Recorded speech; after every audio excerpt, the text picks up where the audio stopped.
ಶ್ರೀಲೀಲಾ ರುಕ್ಮಿಣಿ ದೇವಿ ಮಾತಿಗೆ ಒಪ್ಕೊಂಡಾಗ ಅವ್ರಿಗೆ ಸಿಕ್ಕಾಬಡೆ ಖುಷಿ ಆಯ್ತು. ಅವರು ದೊಡ್ಡದಾಗಿ ಸ್ಮೈಲ್ ಮಾಡ್ತಾ ಪ್ರೀತಮ್ ಕಡೆ ನೋಡಿದ್ರು. ಪ್ರೀತಮ್ ಕೂಡ ಅವ್ರನ್ನ ನೋಡ್ತಾ ಕ್ರೂರವಾಗಿ ನಗ್ತಿದ್ದ.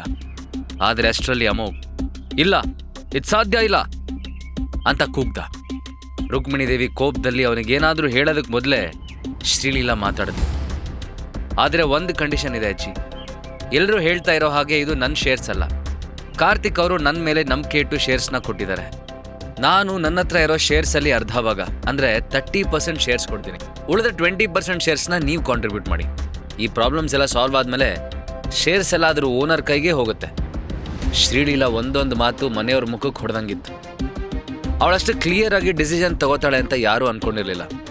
ರುಕ್ಮಿಣಿ ದೇವಿ ಕೋಪದಲ್ಲಿ ಹೌ ಡೇರ್ ಯು ಲೀಲಾ ಅಂತ ಕಿರ್ಚಿದ್ರು. ಶ್ರೀಲೀಲಾ ಮಾತು ಕೇಳಿ ಖುಷಿಲಿದ್ದ ಅಮೋಘ್ ರುಕ್ಮಿಣಿ ದೇವಿ ಕಿರಿಚಿದಾಗ ಜೋರಾಗಿ ನಕ್ಬಿಟ್ಟ. ಪ್ರೀತಮ್ ಇರಿಟೇಷನಲ್ಲಿ ನೀನು ಯಾಕೆ ನಗ್ತಿದ್ಯೋ ಅಂತ ಕೇಳಿದಾಗ ಅಮೋಘ್ ನಿಮ್ಮನ್ನೆಲ್ಲ ನೋಡಿ ನಗು ಬರ್ತಿದೆ.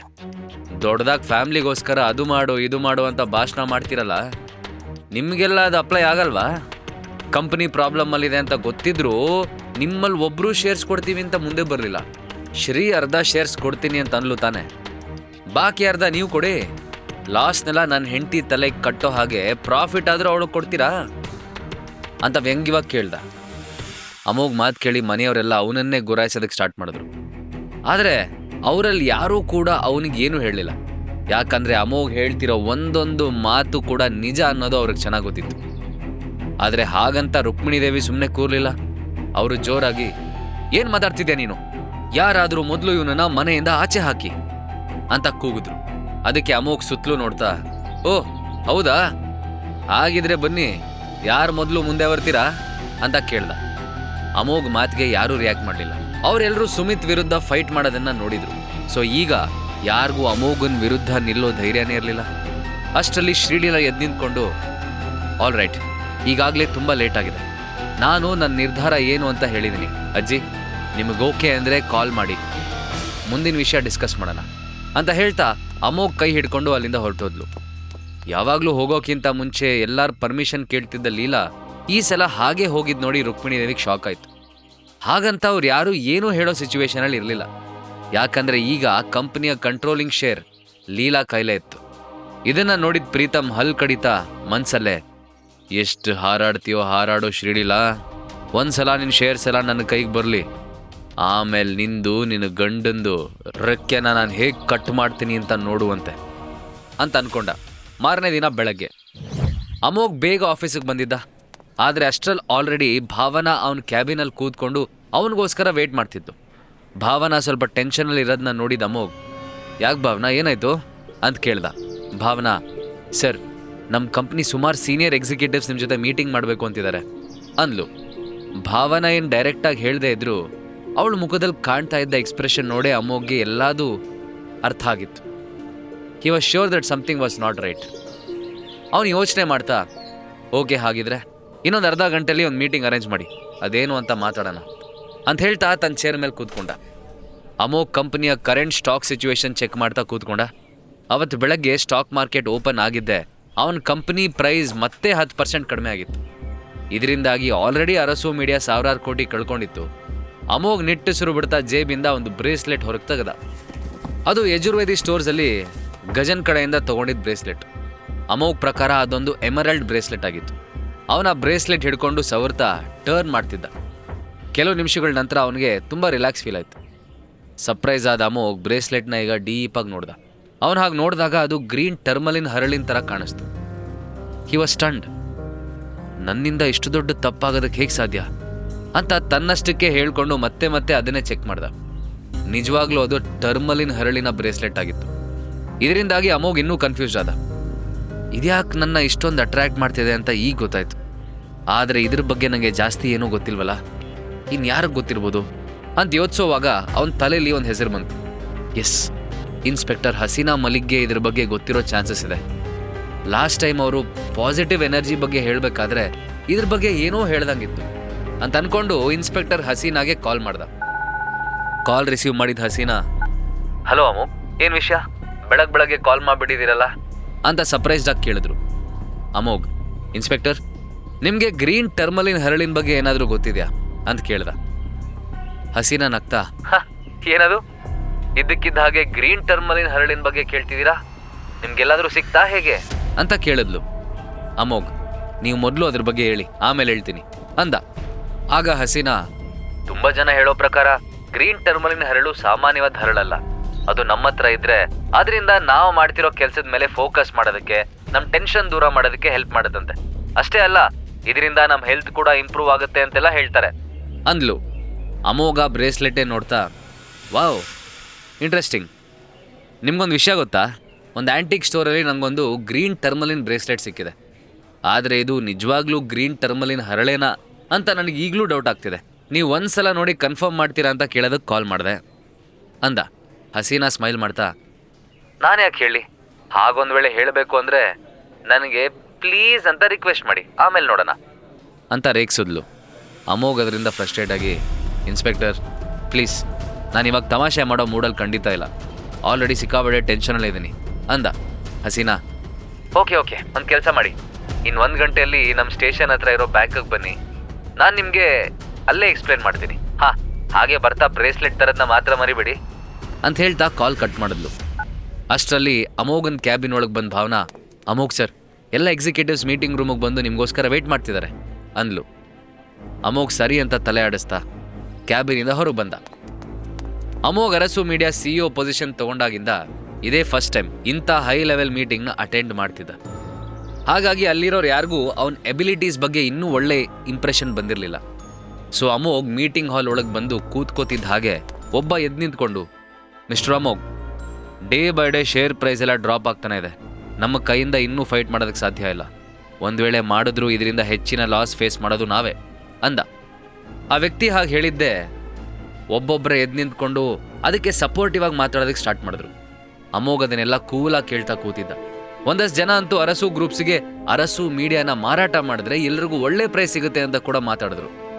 ಎಲ್ಲರ ಮಾತು ಕಂಪ್ಲೀಟ್ ಆಗೋ ತನಕ ಸುಮ್ಮನಿದ್ದ ಅಮೋಘ್ ನಂತರ ನಿಧಾನವಾಗಿ ಬಾಯಿ ಓಪನ್ ಮಾಡ್ದ.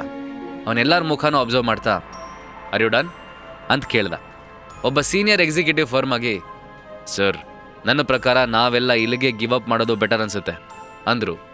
ಅದನ್ನು ಕೇಳಿದ್ದೆ ಅಮೋಘ್ ಕಾಮಾಗಿ, ಈಗ ಇಲ್ಲಿ ಬಂದು ಇಂಥ ಮಾತಾಡೋದಕ್ಕೆ ನಿಮಗೆಲ್ಲ ಅರಸು ಫ್ಯಾಮ್ಲಿ ಎಷ್ಟು ದುಡ್ಡು ಕೊಟ್ಟಿದೆ ಅಂತ ಕೇಳ್ದ. ಅಮೋಘ ಮಾತು ಕೇಳಿದ್ದೆ ಮೀಟಿಂಗ್ ರೂಮಲ್ಲಿರೋ ಪ್ರತಿಯೊಬ್ಬರು ಸೈಲೆಂಟ್ ಆದರು. ನಂತರ ಅಮೋಘ್ ಸೀರಿಯಸ್ ಆಗಿ ಮುಂದೆ ಬಗ್ಗೆ ಒಬ್ಬೊಬ್ಬರು ಕಣ್ಣನ್ನೇ ನೋಡ್ತಾ, ನಾನೀಗ ನಿಮ್ಮೆಲ್ರಿಗೂ ಒಂದು ವಿಷಯ ಹೇಳಬೇಕು ಅಂತ ಬಂದೆ.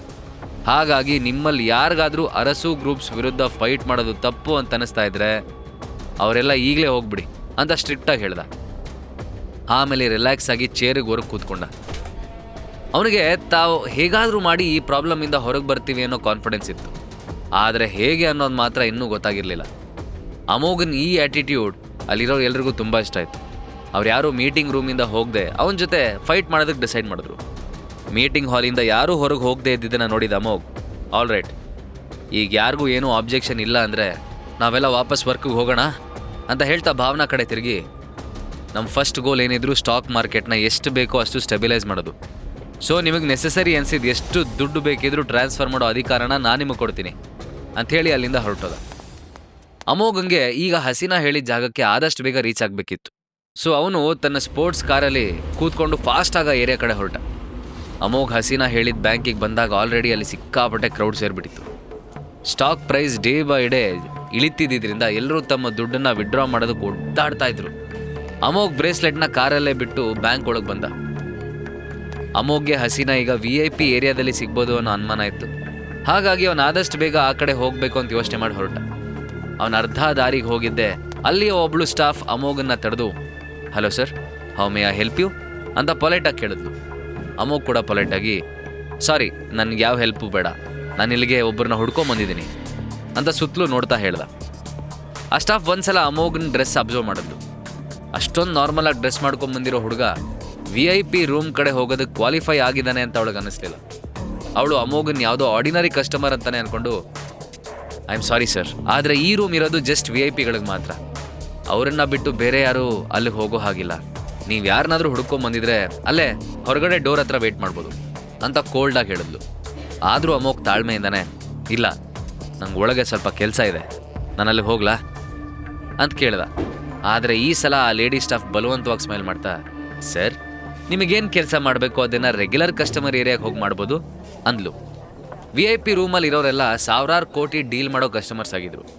ಸೊ ಅಮೋಘ್ ಅಂತ ಆರ್ಡಿನರಿ ಡ್ರೆಸ್ ಮಾಡ್ಕೊಂಡಿರೋ ವರ್ಷಕ್ಕೆ 5 ಲಕ್ಷಕ್ಕಿಂತ ಹೆಚ್ಚು ದುಡಿದೇ ಇರೋ ಹುಡುಗ ಏನಾದರೂ ಪ್ರಾಬ್ಲಮ್ ಮಾಡಿದ್ರೆ ಅಂತ ಅವಳಿಗೆ ಟೆನ್ಷನ್ ಆಗ್ತಿತ್ತು.